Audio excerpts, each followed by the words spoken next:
এই বাজেটৰ বিষয়ে মই সঁচাকৈ সৌভাগ্যশালী যে মই পঞ্চমখন বিত্তমন্ত্ৰী হিচাপে ক্ৰমাগতভাৱে বাজেট দিবলৈ এক সন্মান পালোঁ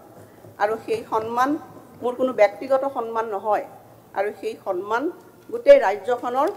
সকলো নাৰী জাতিৰ প্ৰতি সন্মান বুলি মই অতি বিনম্ৰতাৰে সেই সন্মান গ্ৰহণ কৰিছোঁ। এতিয়া মূল কথালৈ গৈছোঁ। উপাধ্যক্ষ মহোদয়, ইয়াত বহুতো কথা বা প্ৰশ্নৰ অৱতাৰণা হৈছে। মই বাজেট এখনৰ মূল বিষয়টোলৈ কৈছোঁ যে বাজেটখন আমি যেতিয়া প্ৰস্তুত কৰোঁ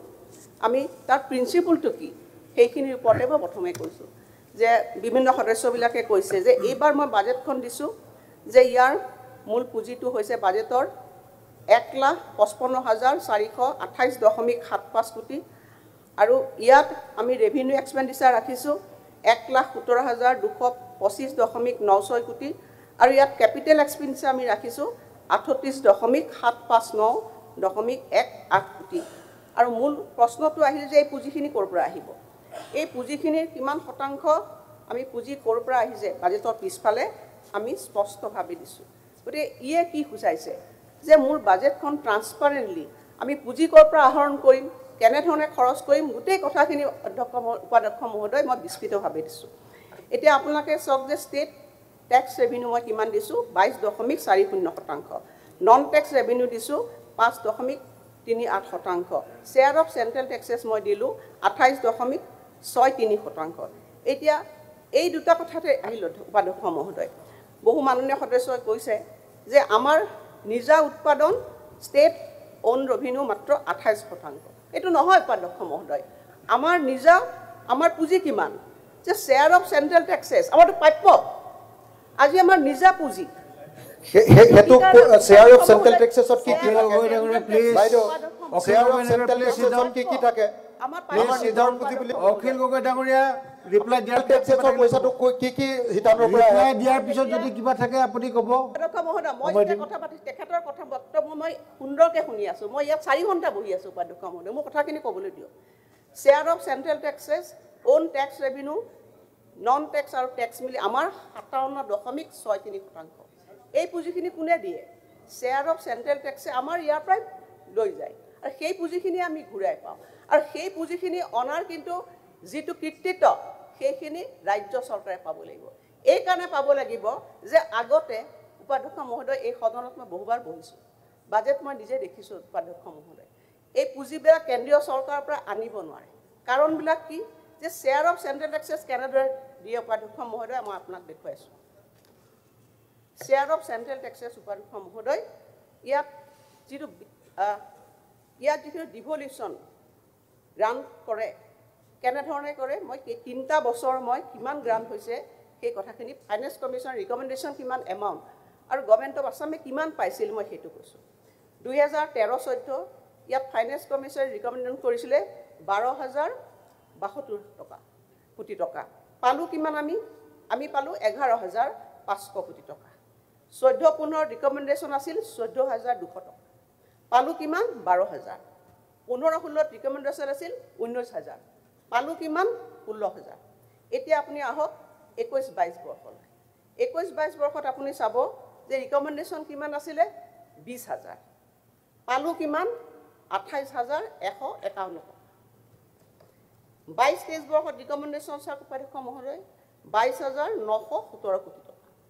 আমি পালোঁ কিমান একচুৱেল ৰিচিপ্ট কিমান 29,694 টকা। ডিফাৰেঞ্চ কিমান উপাধ্যক্ষ মহোদয় চাওক। 23-24 বৰ্ষত আপোনাৰ ৰিকমেণ্ডেশ্যন আছিল ফাইনেন্স কমিশ্যনৰ 25,787 কোটি টকা। পালোঁ কিমান 35,331। এইবাৰ উপাধ্যক্ষ মহোদয় 24-25 বৰ্ষত ৰিকমেণ্ডেশ্যন কিমান আছিলে 29,296 কোটি টকা।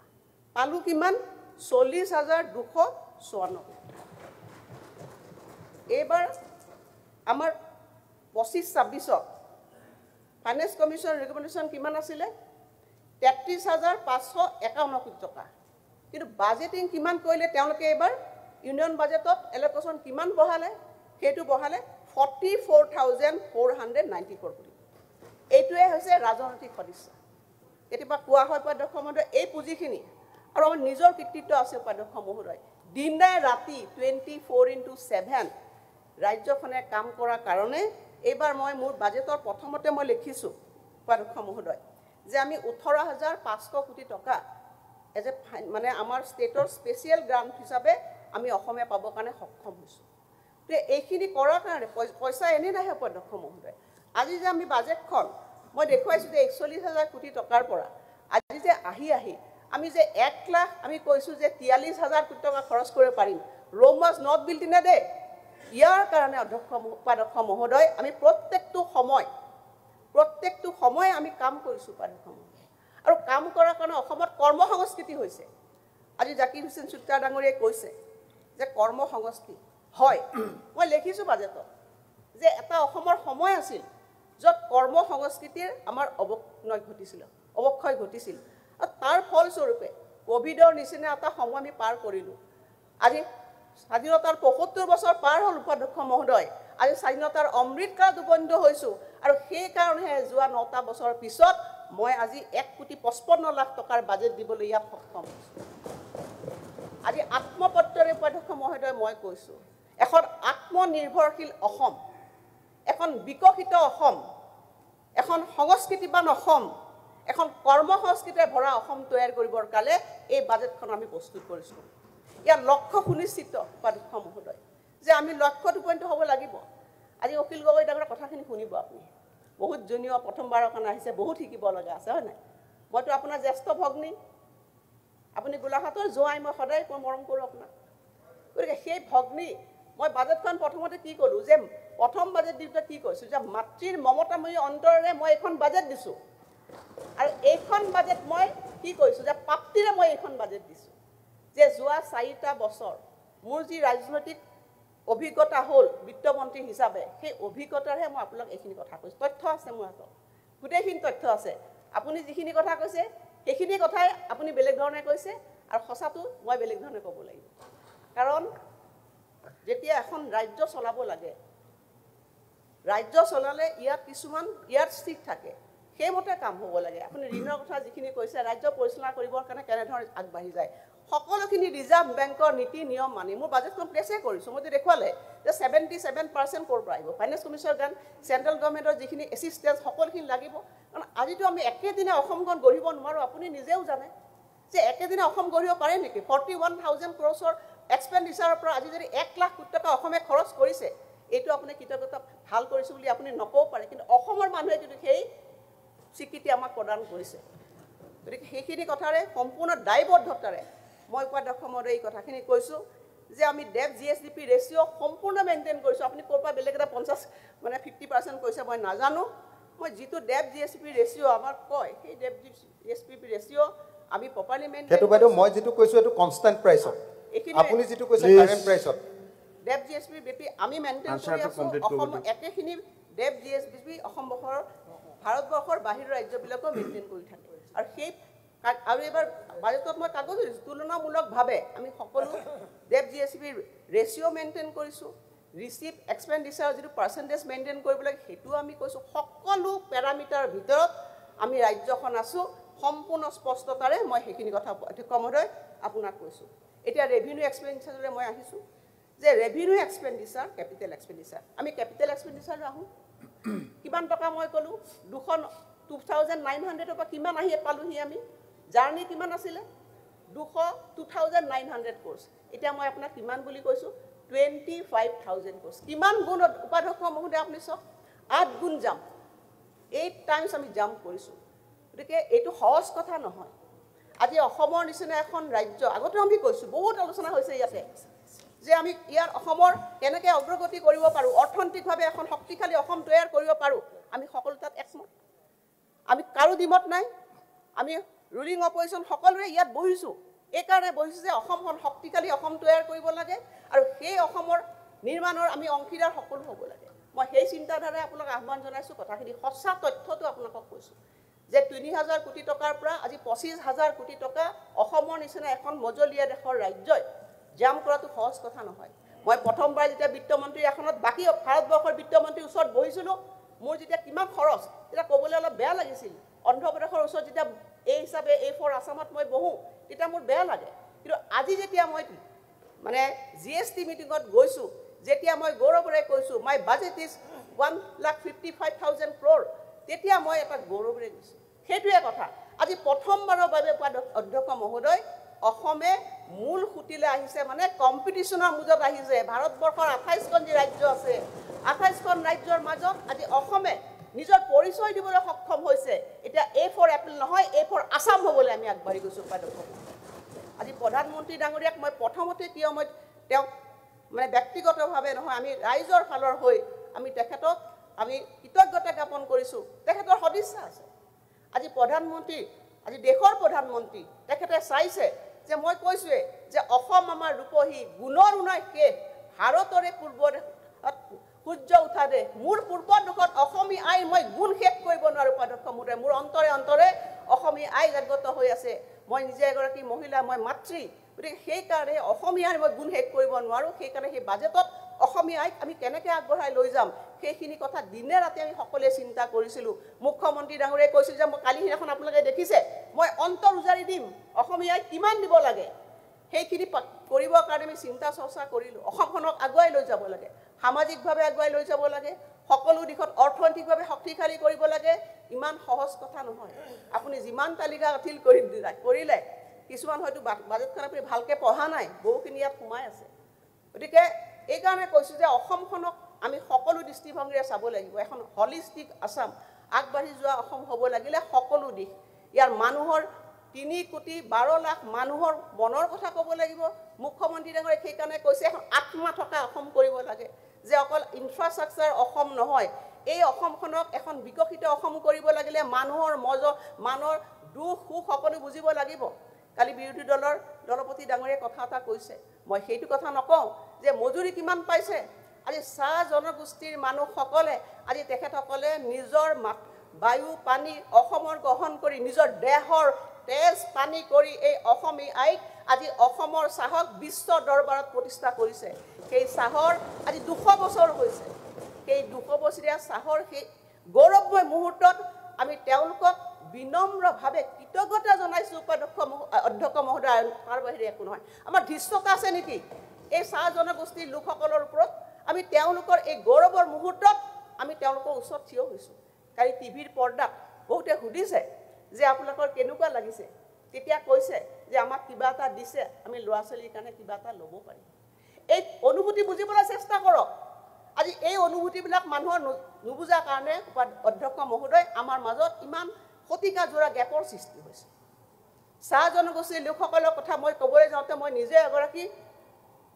আমাৰ বিধায়কৰ সমষ্টিত চাহ জনগোষ্ঠীৰ মানুহ এলেকাবিলাক আমাৰ আছে চাহ বাগানবিলাকৰ এলেকাৰ উন্নয়ন বছৰ বছৰ ধৰি আজি অৱহেলিত হৈ আছিল আজি বিগত সময়ছোৱা আপোনালোকে চাওক যে চাহ বাগানবিলাকত কিমান উন্নয়ন সম্ভৱ হৈছে আমাৰ বিধায়কবিলাকে আজি মুখেৰে কৈছে মই বাজেটত ক'ব নালাগে প্ৰত্যেকটো আঁচনি চাহ বাগিচাবিলাকত আজি এটা নতুন পৰিৱেশ সৃষ্টি হৈছে চাহ বাগিচাৰ ল'ৰা ছোৱালীবিলাকে পঢ়া শুনা কৰিছে ঝুময় বিনন্দিনী আমি বহুতে ঝুমুৰ কৰি থাকোঁ তেওঁলোকে আমাক কয় ঝুমুৰ নহয় ঝুময়ৰ আজি বিহু বিনন্দিয়া পাছে পাছে কোন হাতখন আগবঢ়াইছে ডাঙৰ ভনীয়ে সৰু ভনীলে যে ঝুমুৰ বিনন্দিনী তুমিও আহা একেলগে সেই যি আমাৰ পাৰস্পৰিক যিটো আমাৰ মাজৰ শ্ৰদ্ধা আমাৰ সম্প্ৰীতি এতিয়া বড়ো ভাই ভনীসকলৰে এইখন চৰকাৰে হাত আগবঢ়াই দিছে অধ্যক্ষ মহোদয় যে শান্তিৰ পৰিৱেশ সৃষ্টি হ'ব লাগে আজি এটা সময়ত মনৰ মাজত অতি দীঘলীয়া গেপ আছিল বৰাক ব্ৰহ্মপুত্ৰ পাহাৰ ভৈয়াম আজি BTR Karbi Anglong NC hills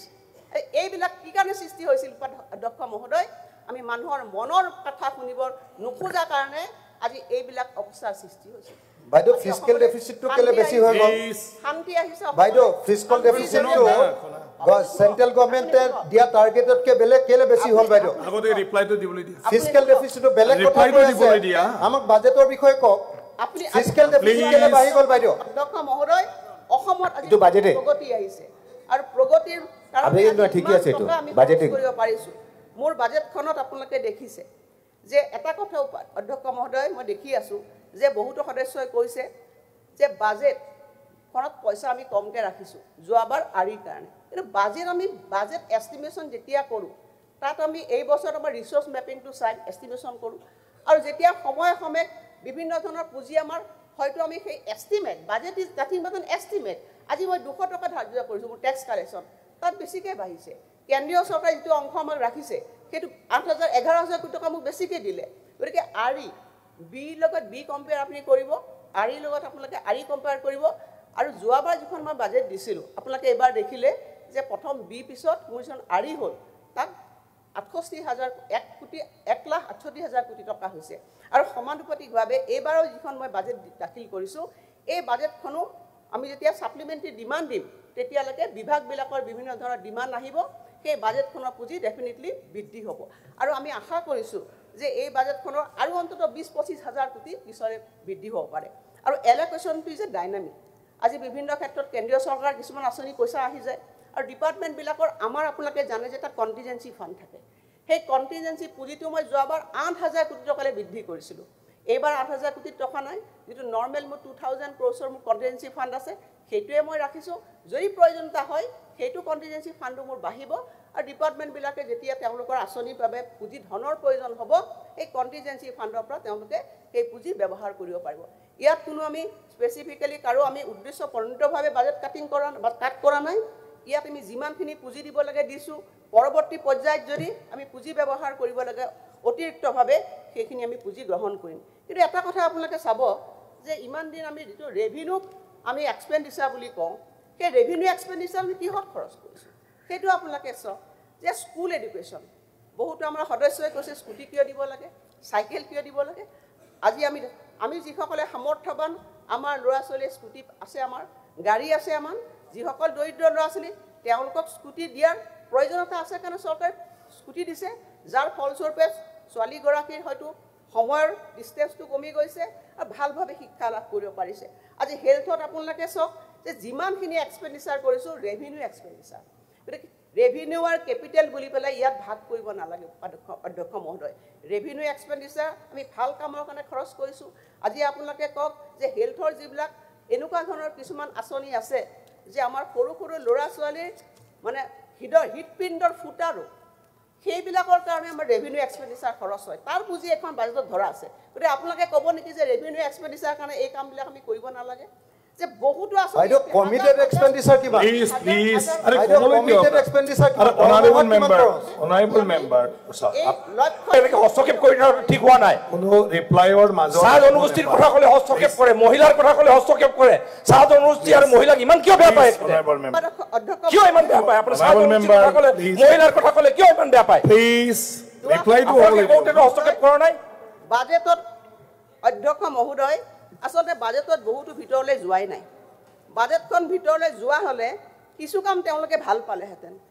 ইয়াৰ বাজেটত কি আছে আপোনালোকে চাওক যে আমি কেনেকৈ চৰকাৰ চলাব বিচাৰিছোঁ যে কমপ্লিটলি আজি কি হৈছে আমি কৈছোঁ যে আমাৰ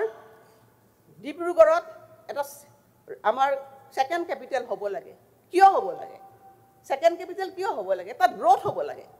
আজি আপোনালোকে কেনেকুৱা ধৰণৰ এখন অসমলৈ লৈ যাব বিচাৰিছে এফালে আপোনালোকে এখন উন্নয়নমুখী অসমৰ কথা কৈছে আৰু যিখিনি কথা কয় আপোনালোকে সেই কথাখিনি আপোনালোকে সমৰ্থন নকৰে আজি আমি ৰাজ্যখন কেনেধৰণে পৰিচালনা কৰিম আমি ষ্টেটাছটো মেইনটেইন কৰিম নে আমি ডাইনামিক ৱেত যাম যদি ডাইনামিক ৱেত যাব লাগে তেতিয়া আমি কম্পিটিশ্যন কৰিব লাগিব বেলেগ ৰাজ্যত যদি কম্পিটিশ্যন কৰিব লাগে ফ'ৰ লেনিং ৰাস্তা বনাব লাগিব মেডিকেল কলেজ বনাব লাগিব টাটা ছেমি কণ্ডাক্টৰ আনিব লাগিব আজি ৰাজ্যখনৰ বাহিৰত যদি ল'ৰাবিলাকৰ গমন আমি পশ্চাদমুখী কৰিব লাগে ৰাজ্যখনে ঘূৰাই আনিব লাগে টাটা ছেমি কণ্ডাক্টৰ প্ৰজেক্ট আমি অসমত আনিব লাগিব আৰু লগতে এডভান্টেজ আসামৰ বেনিফিট আমি ল'ব লাগিব আজি এডভান্টেজ আসামে অসমত আহিবলৈ পৰিৱেশ সৃষ্টি কৰিছে অধ্যক্ষ মহোদয় আপুনি নিজে দেখিছে যে কিমান আজি মানে প্ৰায় 50ৰো বেছি আজি দেশে ইয়াত পাৰ্টিচিপেট কৰিছে আজি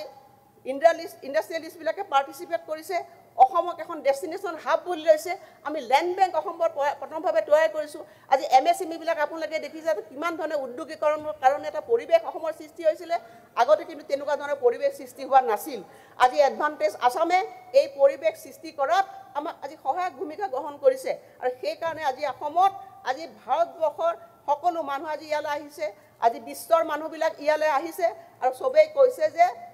অসমে অধ্যক্ষ মহোদয় আমাৰ যি মানে বিকশিত অসম 2047 চনত অসমে ভাৰতবৰ্ষক নেতৃত্ব দিব মহোদয় যদি আমি এনেধৰণে কাম কৰি যাব পাৰোঁ এইখিনি কথা মই আপোনালোকক ক'লোঁ গতিকে মই এইখন বাজেটত বহুত আঁচনি ৰাখিছোঁ যিবিলাক আঁচনিয়ে অসমৰ দৰিদ্ৰ মানুহক সকাহ দিয়ে অসমৰ মহিলাসকলক সকাহ দিব অসমৰ অন্নদাতাসকলক সকাহ দিব অসমৰ কৃষকসকলক সকাহ দিব আৰু সামগ্ৰিকভাৱে অসমক এখন উদ্যোগীকৰণৰ ক্ষেত্ৰত শক্তিশালীভাৱে অৰ্থনৈতিকভাৱে এখন ৰাজ্যত পৰিণত কৰিব সেইটো মোৰ দৃঢ় বিশ্বাস অধ্যক্ষ মহোদয় সেইকাৰণে মই বহুত বেছি দীঘলীয়া কৰিব খোজা নাই মই এটা কথা ক'ব বিচাৰিছোঁ সিদিনাখন আমাৰ LOP লিডাৰ অপজিশ্যনে কৈছিলে যে তেখেতে কৈছিলে যে মই প্ৰথমেই ক'লোঁ যে চাহ জনগোষ্ঠীৰ কাৰণে যিখিনি আমি আঁচনি আনিছোঁ সেইখিনি আমাৰ এটা তেওঁলোকৰ প্ৰতি বিনম্ৰ স্বীকৃতি মাথোন আৰু তাৰপিছত তেখেতে কৈছিলে লাচিত বৰফুকন অধ্যক্ষ মহোদয় বীৰ লাচিত বীৰ বীৰাংগনাসকলক জীয়াই ৰখাটো আমাৰ এটা জাতীয় দায়িত্ব আৰু সেইকাৰণে আমি তেখেতসকলক আচলতে তেখেতসকলৰ কাৰণে কি কাম কৰিব পাৰিছোঁ অধ্যক্ষ মহোদয় সেইটো কথা নহয় যে আমাৰ কথা হৈছে বীৰসকলক আমি স্বীকৃতি দিয়া আজি লাচিত বৰফুকনক বীৰ হিচাপে আমি জাতীয় বীৰ হিচাপে ৰাষ্ট্ৰীয় বীৰ হিচাপে স্বীকৃতি দিবৰ কাৰণে আমি দিল্লীলৈ গৈছোঁ 400 বছৰীয়া তেখেতৰ মানে পালন কৰিবৰ কাৰণে আমি দিল্লীলৈ গ'লোঁ তাৰপিছত যিখিনি কথা LOP ডাঙৰীয়া আপুনি কৈছে সৰু সুৰা কথাবোৰত মই তেনেকুৱা ধৰণৰ কথাত মই নাযাওঁ মই এটাই কথা কৈছোঁ যে আমাৰ ৰাজ্যখনে মুখ্যমন্ত্ৰী ডাঙৰীয়াই বিচাৰে যে আমাৰ হেৰিটেজ সভ্যতা সংস্কৃতি অসমীয়া মানুহৰ মান সন্মান আমি সকলোৱে বৃদ্ধি কৰিব লাগে সেইটোৱে সকলোতকৈ ডাঙৰ কথা যে আমি সকলো জাতি জনগোষ্ঠী আমি একত্ৰিতভাৱে এখন ভাল অসম তৈয়াৰ কৰিব লাগে আৰু সেইকাৰণে আমি দিনে নিশাই অধ্যক্ষ মহোদয় আমি কাম কৰি গৈছোঁ গতিকে আমি আশা কৰিছোঁ যে এই বাজেটখনত আমি 63% আমাৰ এক্সপেণ্ডিচাৰৰ পৰা আমি 85% আমি কাম কৰিব সক্ষম হৈছোঁ আৰু আপোনাক মই এইটো কথা কৈছোঁ যে আমি আন্তৰিকতাৰে চেষ্টা কৰিম যাতে এই বাজেটখনত আমি ধাৰ্য কৰা পুঁজি 90% আমি ব্যৱহাৰ কৰিব পাৰোঁ মই মোৰ সতীৰ্থসকলকো আহ্বান জনাইছোঁ যিসকল বিভাগে বিভিন্ন বিভাগৰ মন্ত্ৰীসকল আছে বহুত মন্ত্ৰী ভালকৈ কাম কৰিছে তেওঁলোকে আৰু সেইকাৰণে আজি মই পাৰ্চেণ্টেজ আমি 85% হ'ব বুলি আমি কৈছোঁ যোৱাবাৰ 80% আছিলে তাৰ আগৰ 81% আছিলে আমি যথেষ্টখিনি কাম কৰিছোঁ কষ্ট কৰিছোঁ আৰু অৰুণোদয় আঁচনিৰ কথা আপোনালোকক মই শেষত কমকৈ ক'ব বিচাৰিছোঁ যে অৰুণোদয় আঁচনি যে অৰুণ উদয় এটা দৰিদ্ৰ পৰিয়ালৰ ঘৰত সূৰ্য উদয় হ'বলৈ কিন্তু ইয়াৰ লজিকটো আপোনাৰ এইখন আঁচনিৰ লজিক নহয় প্ৰত্যেকটো আঁচনিৰ লজিক চাব আপোনালোকে যে এটা দৰিদ্ৰ পৰিয়ালক আমি সহায় কৰিব লাগে সাধাৰণতে আপোনালোকে চাব যে সমাজৰ পিছপৰা মানুহখিনিৰ নাম ক'লে কাক ক'ম 1 নম্বৰতে মহিলা গতিকে মহিলা সবলীকৰণ এই শব্দটো মই ব্যক্তিগতভাৱে কিন্তু ময়ো ভাল নাপাওঁ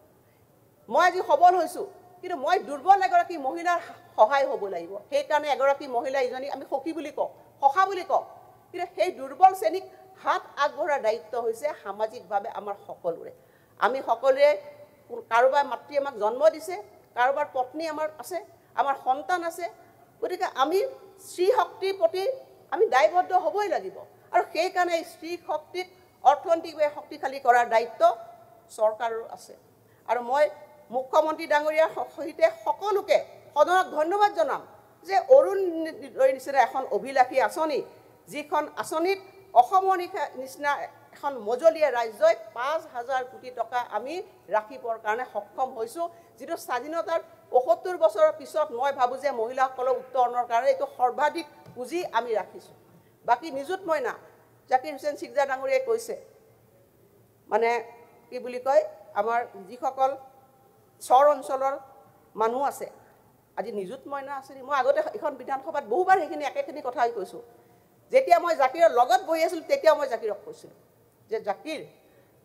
আজি আমি কি কাম কৰিব লাগিব সংখ্যালঘুৰ যিসকল জনপ্ৰতিনিধি আছে তেওঁলোকে ক'ত গুৰুত্ব দিব লাগিব শিক্ষা